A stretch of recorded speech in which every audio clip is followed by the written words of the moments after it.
Somos contra o exame da ordem. Não pode os nossos bacharéis continuarem sendo boys de luxo em escritórios de advocacia. Eles têm direito a trabalhar. 1991 nunca existiu de direito.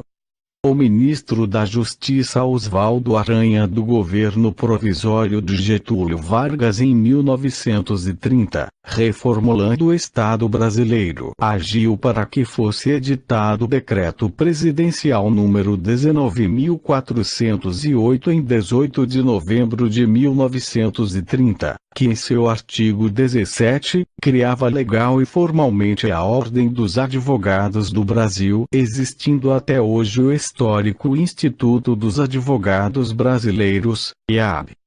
Artigo 17.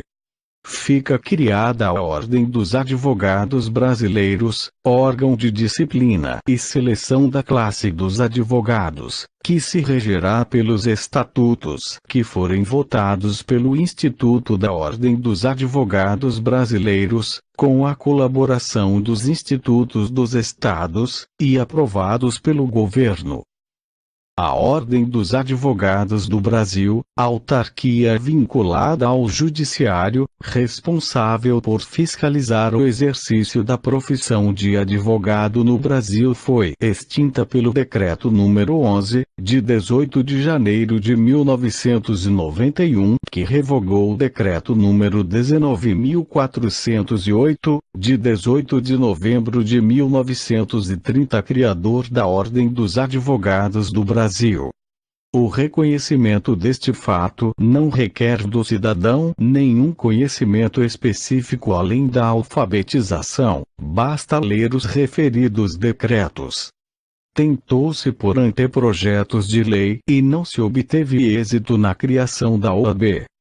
O Estatuto da entidade, conforme determinado, foi oficializado pelo Decreto Presidencial do ditatorial Governo Vargas número 20.784 de 14 de dezembro de 1931. Em 1991, o governo democraticamente eleito pelo voto popular de Fernando Collor de Mello, promoveu uma reorganização do Poder Judiciário Nacional por meio do Decreto Presidencial número 11, editado em 18 de janeiro de 1991. No anexo 4 do decreto, revogou-se expressamente os decretos 19.408 de 1930, criação, e 20.784 de 1931, estatuto inicial, da entidade em questão.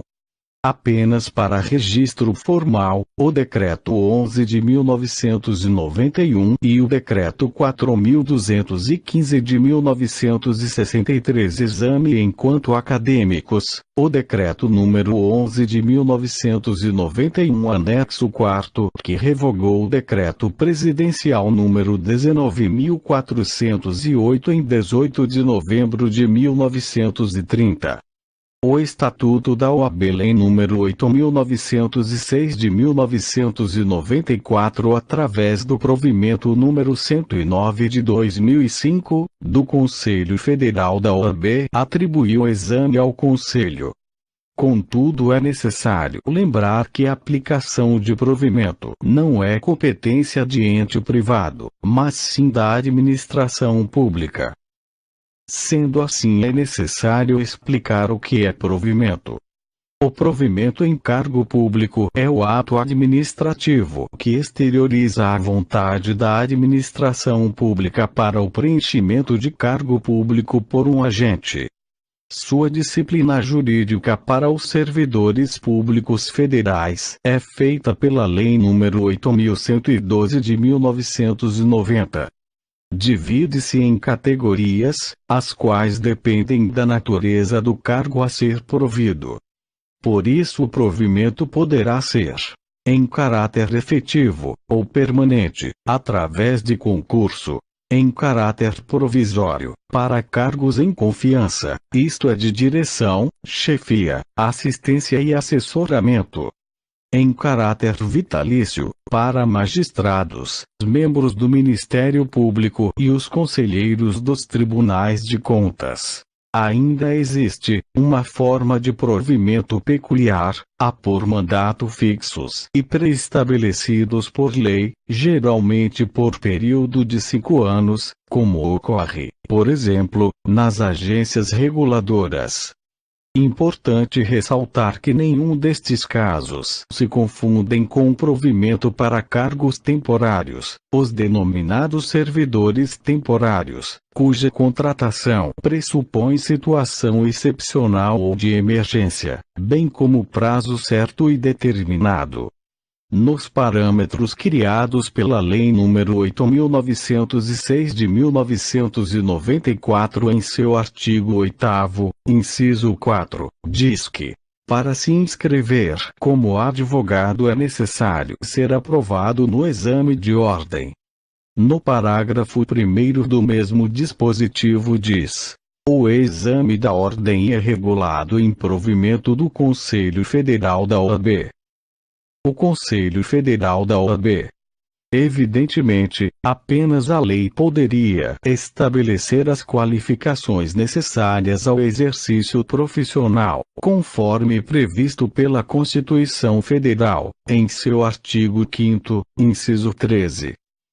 Além disso, o Conselho Federal da OAB não tem competência para regulamentar as leis, como pode ser observado pela simples leitura do artigo 84, inciso 4, da Constituição Federal.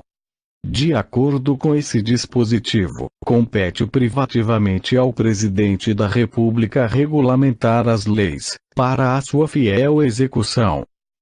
Então, a Lei nº 8.906 de 1994 é inconstitucional, neste ponto, porque não poderia atribuir ao Conselho Federal da OAB a competência para regulamentar o exame de ordem.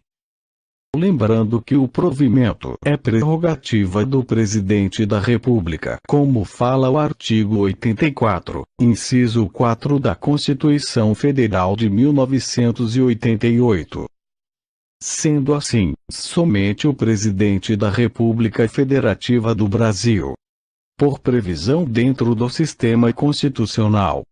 A Constituição Federal de 1988 diz que nós, representantes do povo brasileiro, reunidos em Assembleia Nacional Constituinte para instituir um Estado democrático, destinado a assegurar o exercício dos direitos sociais e individuais, a liberdade, a segurança, o bem-estar, o desenvolvimento, a igualdade e a justiça como valores supremos de uma sociedade fraterna, pluralista e sem preconceitos, fundada na harmonia social e comprometida, na ordem interna e internacional, com a solução pacífica das controvérsias, promulgamos, sob a proteção de Deus, a seguinte Constituição da República Federativa do Brasil. Artigo 84. Compete privativamente ao Presidente da República. Inciso 4, sancionar, promulgar e fazer publicar as leis, bem como expedir decretos e regulamentos para sua fiel execução.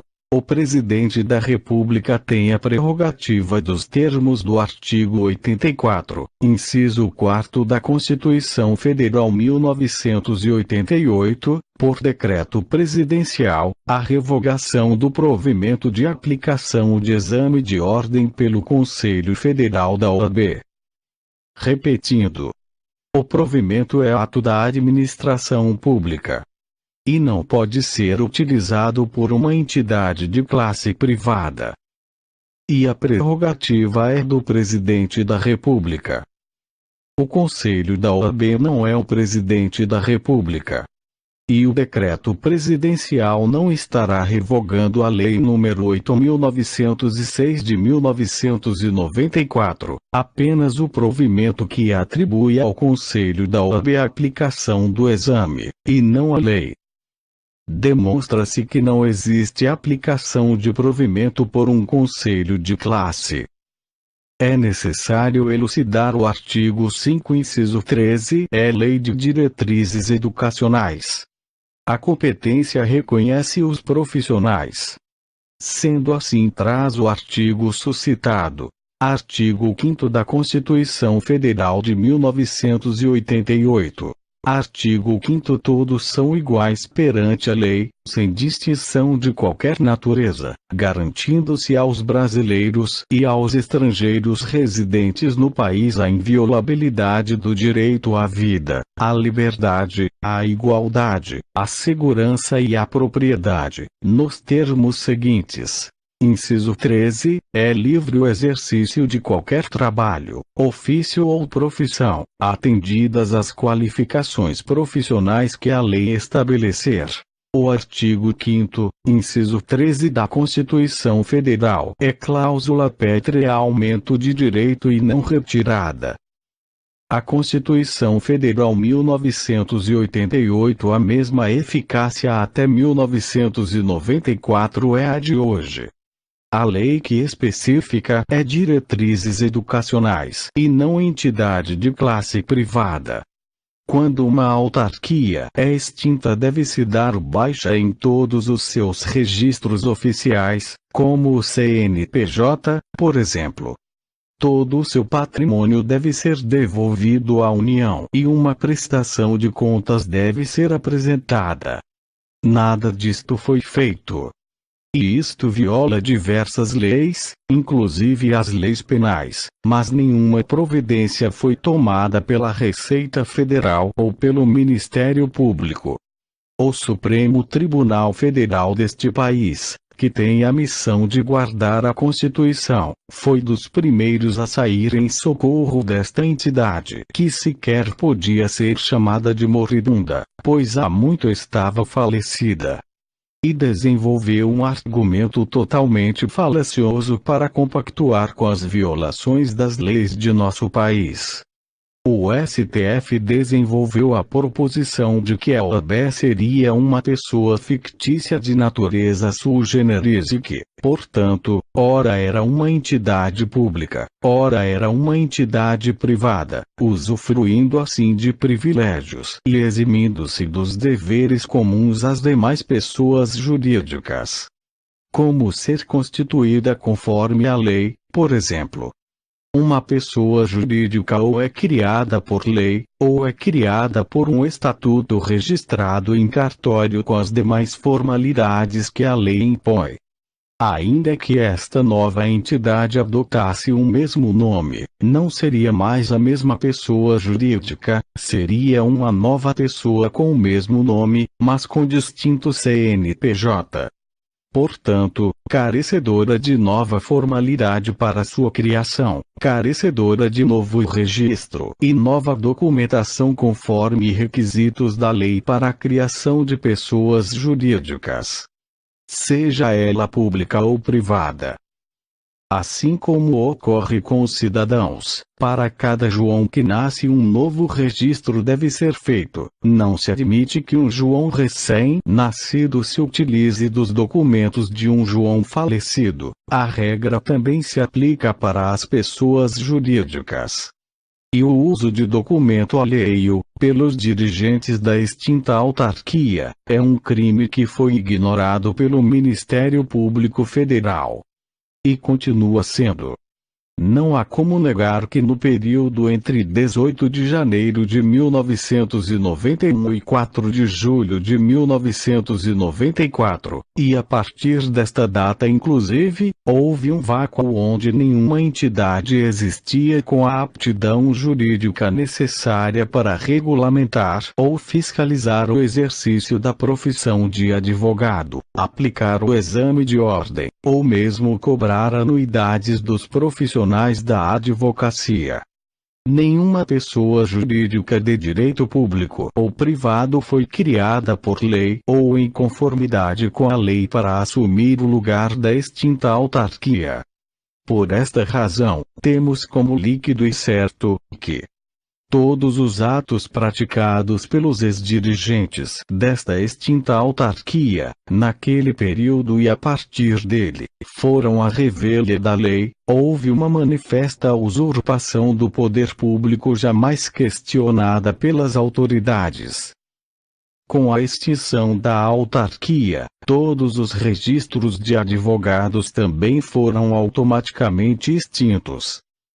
Ocorreu a obrigatoriedade de prestação de contas dos antigos dirigentes da autarquia e a devolução de bens e valores ao poder público, e isto não foi feito. A revogação do decreto de criação da OAB extinguiu o vínculo entre os bacharéis e o órgão fiscalizador da profissão. É sabido que, naquilo que couber, a pessoa jurídica se equipara à natural. Temos então que a regra actio personalismo oritur cum persona, um direito pessoal de ação morre com a pessoa, também se aplica à pessoa jurídica extinta. O direito de agir, que seja personalíssimo, morre com a pessoa, seja ela jurídica ou natural. Fica evidente que não existe relação jurídica entre o bacharel em direito e o extinto órgão fiscalizador da profissão de advogado. Nenhuma providência foi tomada pelas autoridades competentes, pelo contrário, aceitaram que um grupo, que deveriam ser os liquidantes da extinta instituição, continuasse a operá-la como se ativa estivesse. Pessoa jurídica. Tipos admitidos. A lei brasileira, no artigo 40 do Código Civil, admite apenas os seguintes tipos de pessoas jurídicas: pessoa jurídica de direito público interno, pessoa jurídica de direito público externo e pessoa jurídica de direito privado.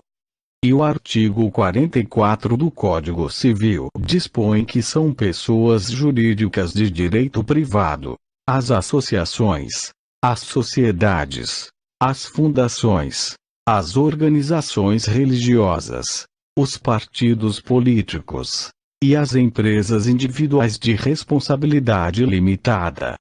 O artigo 41 do Código Civil esclarece que são pessoas jurídicas de direito público interno a União, os Estados, o Distrito Federal e os territórios, os municípios, as autarquias, inclusive as associações públicas e as demais entidades de caráter público criadas por lei.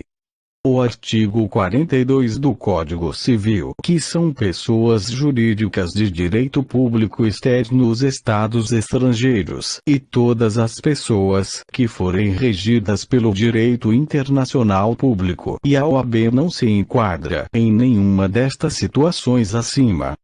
Sendo assim, a entidade privada OAB é um natimorto, bem como não faz parte da administração pública para aplicar o exame